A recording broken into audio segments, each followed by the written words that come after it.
بسم اللہ الرحمن الرحیم۔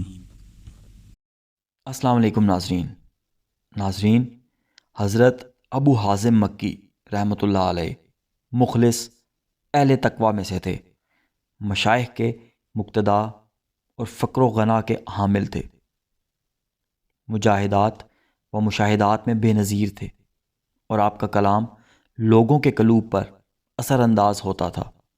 طوالت عمر کی وجہ سے بہت سے مشائخ کی اقتدا فرمائی، انہی میں ابو عثمان مکی بھی آپ کے مداحوں میں تھے۔ یوں تو آپ کا تذکرہ بہت سی کتب میں ہے، لیکن ہم حصول سعادت کے لیے مختصر سے حالات بیان کیے دیتے ہیں۔ آپ کو بہت سارے صحابہ کرام رضی اللہ عنہ کے علاوہ حضرت انس بن مالک رضی اللہ عنہ و حضرت ابو ہریرہ رضی اللہ تعالیٰ عنہ سے شرف نیاز حاصل ہوا ہے۔ حشام بن عبد الملک نے آپ سے یہ سوال کیا کہ وہ کون سا عمل ہے جس کے ذریعے نجات حاصل ہو سکے؟ فرمایا کہ حلال جگہ سے جو دام حاصل ہو، اس کو حلال جگہ ہی خرچ کرو۔ اس نے کہا کہ اتنا دشوار کام کون کر سکتا ہے؟ فرمایا کہ جس کو جنت کی خواہش اور جہنم کا خوف رکھتے ہوئے رضائے خداوندی کی طلب ہوگی۔ آپ فرمایا کرتے کہ دنیا سے اجتناب کرو، کیونکہ میں نے سنا ہے کہ جو عبادت گزار دنیا کو محبوب تصور کرتا ہے، اس کو روز محشر کھڑا کر کے ملائکہ یہ منادی کریں گے کہ یہی وہ شخص ہے جس نے اللہ تعالیٰ کی ناپسندیدہ شے کو پسند کیا۔ فرمایا کہ دنیا میں ایسی کوئی شے نہیں جس کا انجام غم و اندوہ نہ ہو، کیونکہ دنیا میں ایسی کوئی چیز پیدا نہیں کی گئی جس کا انجام حزن و ملال نہ ہو، اور دنیا کی حقیر سے حقیر شے بھی انسان کو اپنی اپنی جانب اس درجہ مائل کر لیتی ہے کہ جنت کی بڑی چیز بھی توجہ کا باعث نہیں بنتی۔ فرمایا کہ تمام چیزوں کا دار و مدار صرف دو چیزوں پر منحصر ہے، ایک تو وہ جو میرے لیے ہے، اور دوسری وہ جو میرے لیے نہیں ہے۔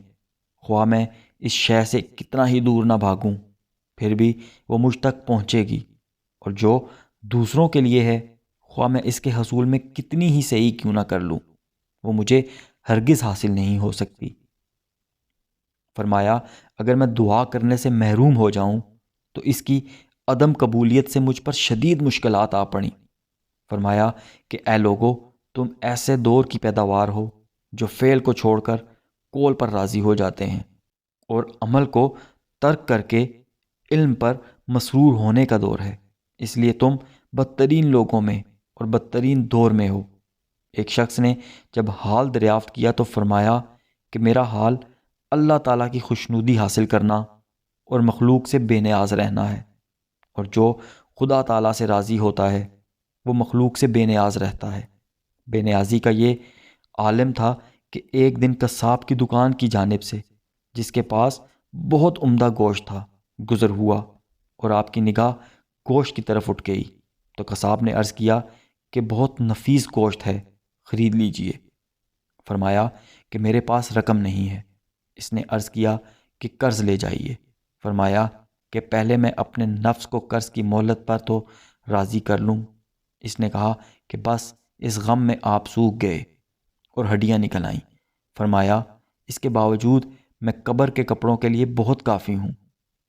ایک بزرگ حج کا قصد کر کے بغداد میں ابو حازم سے ملاقات کے لیے پہنچے تو آپ آرام فرما رہے تھے۔ چنانچہ کچھ دیر انتظار کرنے کے بعد جب آپ بیدار ہوئے تو فرمایا کہ میں خواب میں حضور اکرم صلی اللہ علیہ وآلہ وسلم کی زیارت سے مشرف ہوا، اور حضور صلی اللہ علیہ وآلہ وسلم نے آپ تک ایک پیغام پہنچانے کا حکم دیا ہے کہ آپ اپنی والدہ کے حقوق کو نظر انداز نہ کریں، کیونکہ یہ حج کرنے سے کہیں زیادہ بہتر ہے، لہٰذا واپس جائیے اور والدہ کی خوشی کا خیال رکھیے۔